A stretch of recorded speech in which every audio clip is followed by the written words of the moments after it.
There are emotions that live in the silence between your heartbeats, invisible, but heavy.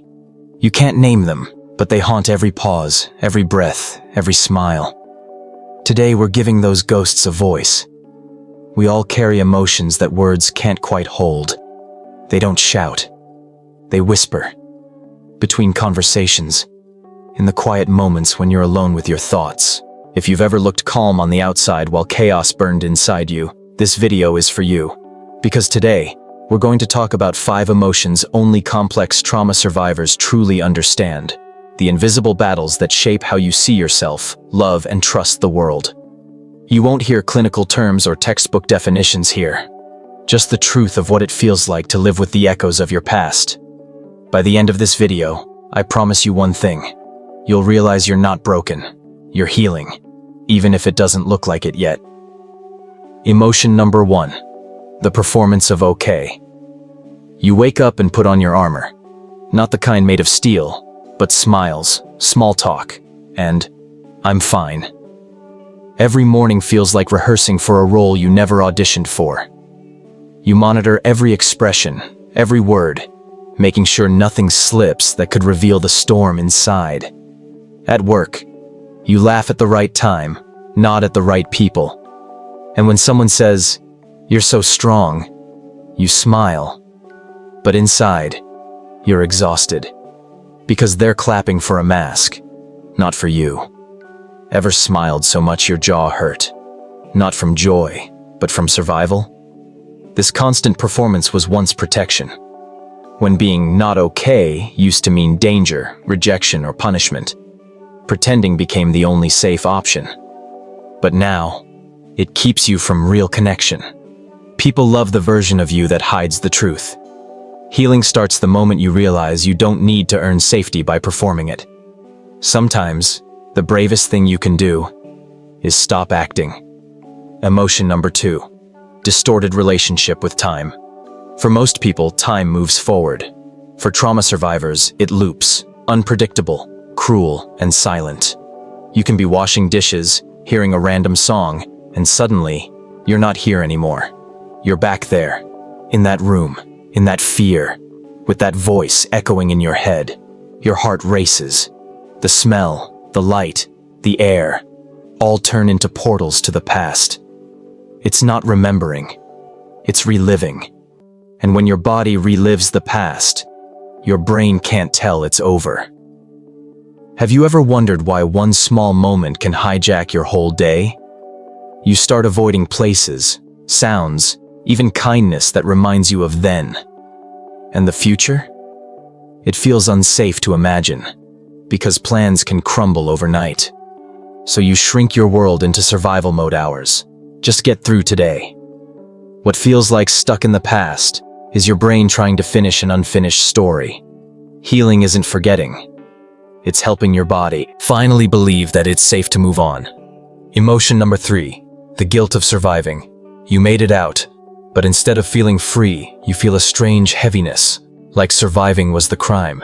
You replay everything, what you said, what you didn't, who you couldn't save. And that guilt becomes a shadow that follows you everywhere. You look at others who didn't make it, and a voice inside whispers, "Why you? Why not them?" You try to be grateful, but joy feels undeserved, like happiness is stealing from someone else's grave. What if surviving feels heavier than dying? This guilt isn't logic. It's trauma wearing a disguise. It tells you that strength is selfish and pain is penance. So you push love away, reject help, and pretend you're fine, because you think you haven't earned healing yet. The guilt you carry isn't proof of guilt. It's proof of empathy. You survived because you adapted. That's not betrayal. That's biology. And the world doesn't need you to apologize for living. It needs you to live fully. Emotion number 4. The mistrust of safety and calm. You finally get a quiet week. No fights, no panic, no crisis. And yet, something feels wrong. Your chest tightens. Your mind whispers, "It's too quiet." You start waiting for the hit, the text, the storm, because calm doesn't feel safe. Chaos does. For years, you learned how to survive fire. So when the fire's gone, You don't know who you are without it. Have you ever ruined your own peace just because it felt unfamiliar? You might pick arguments, miss deadlines, scroll until 3 a.m. just to feel the tension you're used to. It's not self-sabotage. It's self-protection built on old code. Your nervous system thinks calm is danger because danger used to be normal. Healing means retraining your body to trust peace again. It's not about forcing calm. It's about teaching your nervous system that silence isn't a threat. It's learning to breathe without waiting for something to break. Emotion number 5. Feeling younger than your age. On paper, you're an adult. You pay bills, make decisions, maybe even care for others. But some days, you feel 5 years old again. Small, scared, unsure what to do. It's not immaturity. It's the child in you who never got to rest, still waiting for safety that never came. You react to small things like their life or death, and you hate yourself for it. You wonder, why can't I handle this like everyone else? But what's really happening is that your inner child is speaking up for the first time. Have you ever cried over something tiny and realized it wasn't really about that thing at all? That part of you isn't broken. It's just frozen. It missed birthdays, laughter, care. Now it wants to be seen, not silenced. Healing isn't about growing tougher. It's about reparenting that child with the love they never had. When you learn to comfort your younger self, you finally stop waiting for someone else to. These 5 emotions, the performance of okay, the tangled time, the survivor's guilt, the mistrust of calm, and the younger self inside you, aren't signs of weakness. They're the language of a nervous system that learned how to protect you when no one else did. You didn't choose these patterns. You built them to survive. And that means you're not broken. You're someone who found a way to stay alive in impossible conditions. Healing doesn't mean becoming someone new. It means remembering who you were before the fear taught you to hide. Bit by bit, you teach your body that it's safe to rest, safe to love, safe to feel.